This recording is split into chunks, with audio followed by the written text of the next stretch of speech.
Welcome to Community Coffee with Deirdre, understanding the petition process. Today we're going to be discussing a lot of the questions that I received during the petition process, as it is a very confusing system.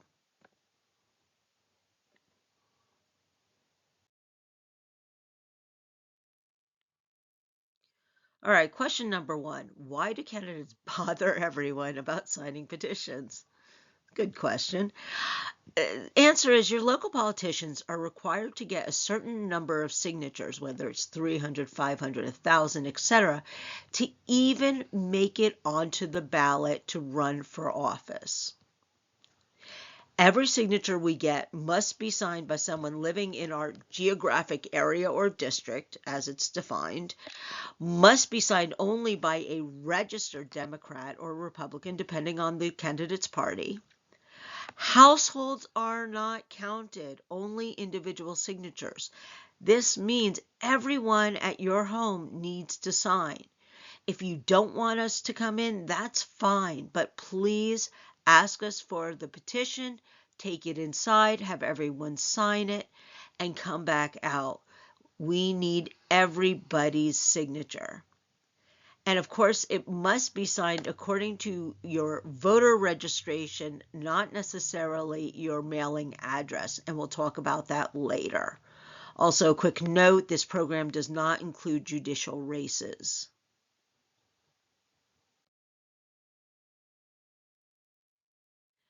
Okay, question number two.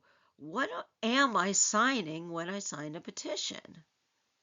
The answer is you're not endorsing a candidate. You don't even know the candidate at this point. You are only signing a statement that you want this candidate to be on the ballot, to be an option for voting. A signature is not a vote, but it is important as it allows for that person to be an option on the ballot. But a signature for one candidate does not mean you have signed for everyone you want. You need to sign for everybody running in your district or area when they are running for a different elected position, or they too might not make the ballot.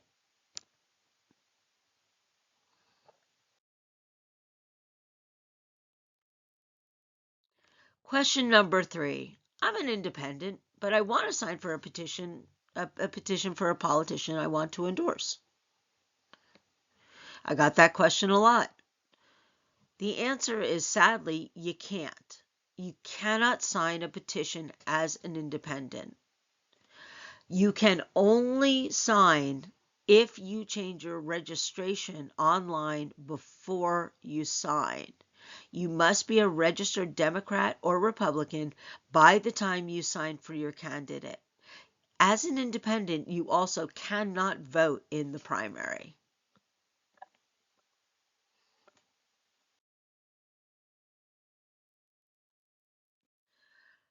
Question four.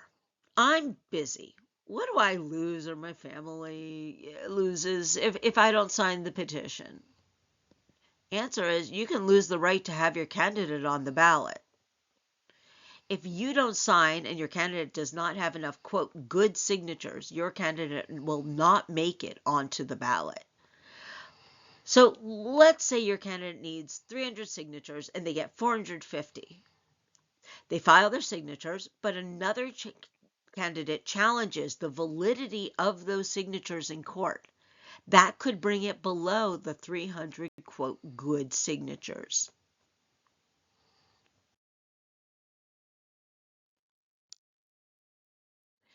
So, question five, how do I sign the petition correctly? Well, we're going to go through this line by line. There are two parts that need to be correct, part one and part two.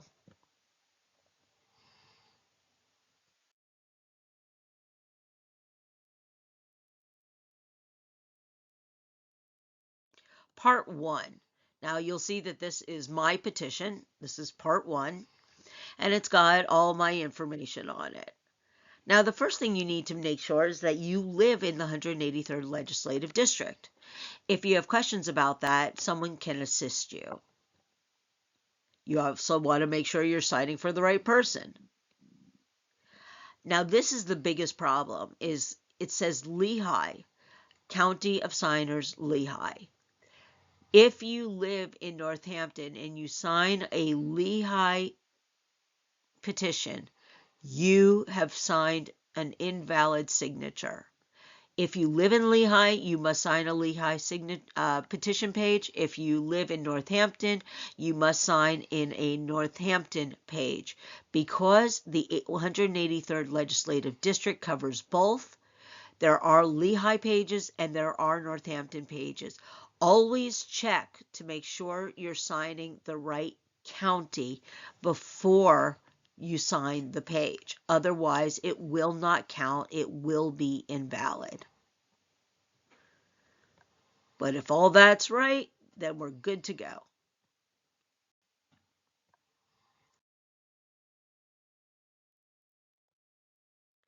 Okay, continuing, we have part 2. Part 2 is the signature itself.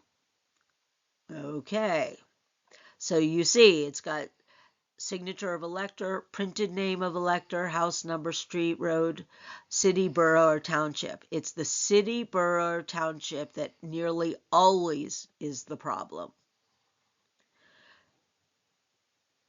So watch as we go through this. All right, so we have the lovely and talented Mr. Clark Kent. He signs his name, he then prints his name, he puts his house number, he puts his road, he puts his mailing address as Schnecksville, and then he puts the date. It looks like it should be good, right? Well, it's not. It's not good because he wrote Schnecksville.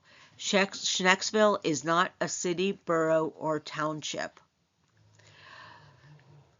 Can he scribble it out? Can he just simply say, nope, that's not what I meant to do. I meant to write North Whitehall. No, he cannot. What we need to do is cross off the entire line. So then he sees somebody else write it correctly above, and he says, oh, I'll just put quotes. Is that going to work? No, that's not going to work. Quotes don't work either. And can he simply write over, oh, I meant West Pine Street? Can he do that? No, he can't write over it. What do we need to do? We need to cross it off.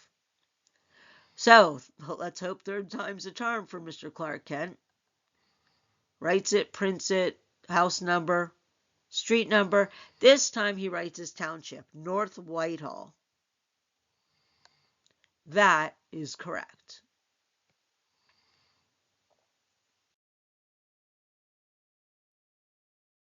Question 7. Is there an easier way to sign for my candidates? The answer is yes, there is. Attend a petition signing event. If you're a Democrat, go to www.mobilize.us. There you'll find a petition signing event during the petition signing period, which this year was February 17th to March 10th. You can sign for all, generally, or nearly all, of your candidates based on where you live, and there are volunteers there who will help you in getting you to sign the appropriate people. If you're a Republican, I'm sure there's a similar resource.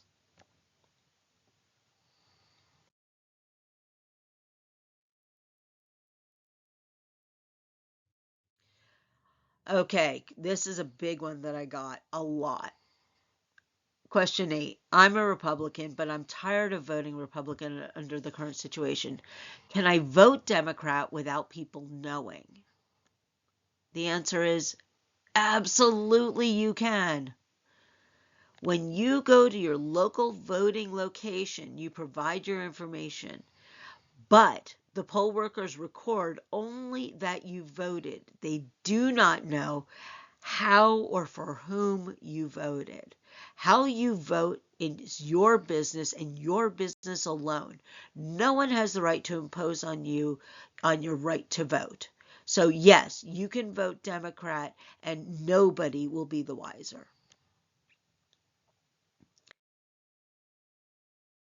All righty. So this has been Community Coffee with Deirdre. Thank you very much. I am your host, Deirdre Canberra Todd, candidate, Pennsylvania House of Representatives, District 183. Thank you so much.